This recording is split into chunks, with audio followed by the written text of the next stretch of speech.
Dokter Ali. Bumi, ya, aku mau menyampaikan Iya, daripada banyak salah paham mulai minggu lalu. iya. Kemarin itu kan ada yang kepingin kayak orang-orang Kendari itu, nggak ada yang tertarik sama suplemen, tertariknya sama Bikom. Oh, Nah, balik kan, selalu ngomong kayaknya Bikom itu segala-galanya. Keliru, keliru. Saya sudah pernah di posisi itu. Saya dulu anti suplemen, dan ternyata saya gagal. Kenapa kok bisa gagal? Coba dilihat, problemnya anak kita yang terutama itu apa? Alergi makanan. Makanannya tidak dicerna dengan baik. Nah, Bikom itu terapinya berapa lama? Seminggu sekali. Anakmu makan seminggu sekali kah? Kan enggak. Anakmu makan sehari bisa berapa kali? Dan itu yang bisa timbul masalah. Itulah perlunya suplemen. Makanya aku selalu ngomong di terapiku, walaupun terapi Bikom itu adalah sumber uangku, itu sumber pendapatan saya, Bapak Ibu. Saya kerjanya di sana. Tetapi saya selalu menganjurkan kalau nggak punya dananya, selalulah pakai suplemen lebih dahulu.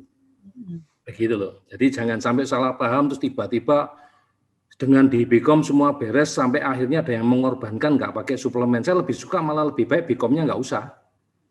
Kalau uangnya terbatas, terus Bikomnya nggak usah, suplemennya dulu aja gitu. Ya, jadi saya yang kepingin adalah orang-orang itu paham konsepnya dulu.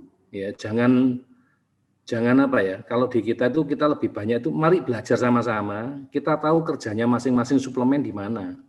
Jangan kita cuma tahu mereknya, tapi kita tahu kerjanya dulu dah. Baru setelah itu kita cari mana yang paling tepat untuk anak-anak kita. Saya kira saya cuma mau menambahkan yang itu aja Bu Mifi, soalnya takut nanti mereka kebawanya selalu Bikom is the best, malah akhir-akhir ini makin parah Bu Mifi. iya, iya. Bikom bisa nggak ngedein suara? Bikom bisa nggak untuk yang ini itu? Yang kadang-kadang kita bingung lah, programnya nggak ada itu di Bikom. Nah, ya. Itu yang mau saya sampaikan. Lebih bagus lagi Dokter Ali bisa memberikan satu keterangan bagaimana suplementasi dan Bikom. Itu yang mana yang lebih dulu, yang dipentingkan prioritas yang mana. Nah, kalau mungkin untuk saya pikir Dokter Ali itu tiap kali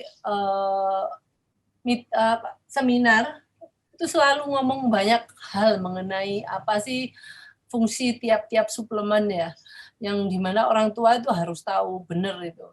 Jadi dengan tahu fungsi suplemen itu pada waktu kita memberikan atau anak kita ada sesuatu yang perubahan yang negatif, kita tahu yang mana yang kira-kira yang mana yang problem. Itu. Dokter Ali, terima kasih dok. Apa namanya? Besok pagi Bu. Hah? Besok pagi, besok malam.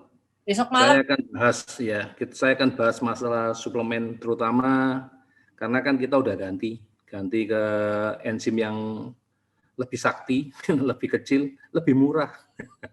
Jadi saya harus bantu orang tua untuk mengetahui cara pakainya yang benar. Besok malam ya dok ya, jam 7 ya dok? 7:30 lah. 7:30. Mereka masih iya kan, mereka masih terawih, masih macam-macam ya, 7:30 lah. Share. Tapi selesainya bisa sampai jam 12 malam. Jam 1 pagi. Itu di waktu yang lain. Gak apa-apa lah dok. Kalau itunya udah flyernya udah di-share ya dok? Sudah, kayaknya sudah di-share. Mungkin di-share kembali besok malam nih. Untuk tahu kita tuh, kalau saya ya ngertinya karena saya berkali-kali mendengarkan, lama-lama bisa ngerti. Memang kalau sekali, 2 kali itu kurang, harus maremnya itu ya mungkin di atas 7 kali ya dok ya, baru bisa hafal. Jadi nggak apa-apa, pengulangan kita terus. beruntung loh Bu. Hah? Kita beruntungnya ada video. Dulu kan enggak ada, harus ngoceh. Sekarang ada video. Tinggal kuncinya kan orang tua, mau nonton atau enggak nonton. Nah sekarang karena videonya banyak, saya suruh buat ringkasan. Supaya mereka bisa baca lagi, gitu loh. Iya Kan dok. tujuannya itu, gitu. Iya dok, makasih dok.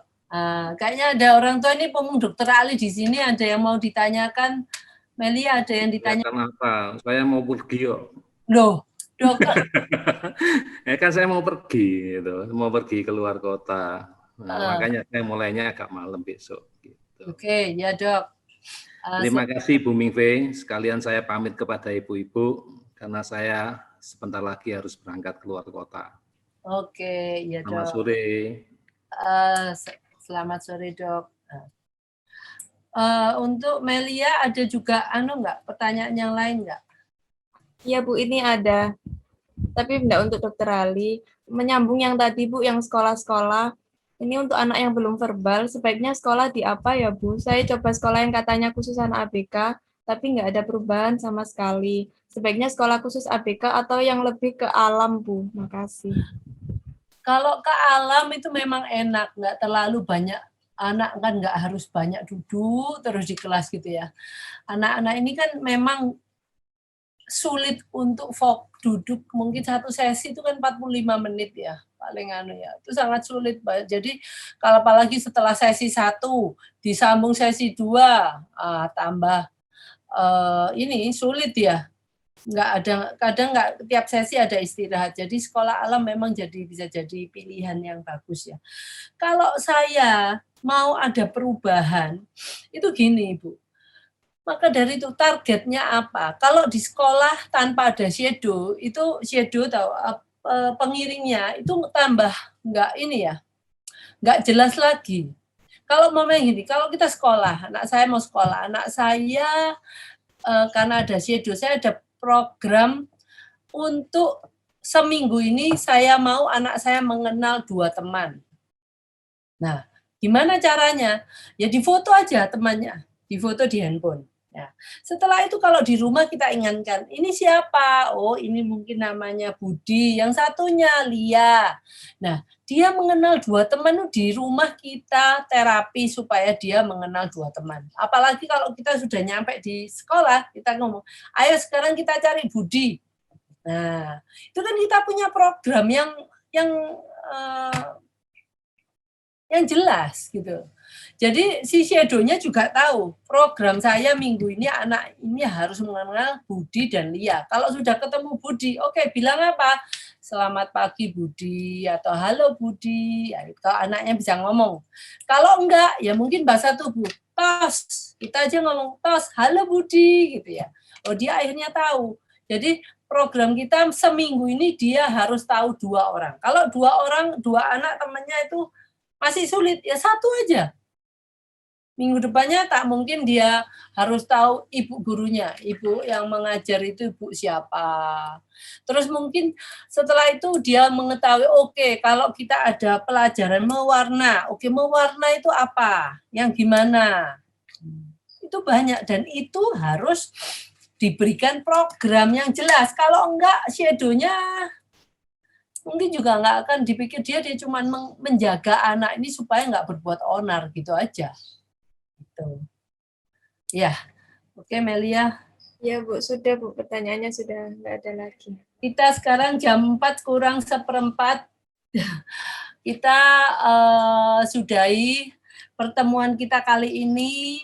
Terima kasih kepada semua pembicara, Ibu Lisa, Ibu Dia, Ibu Yeni, Ibu Ati.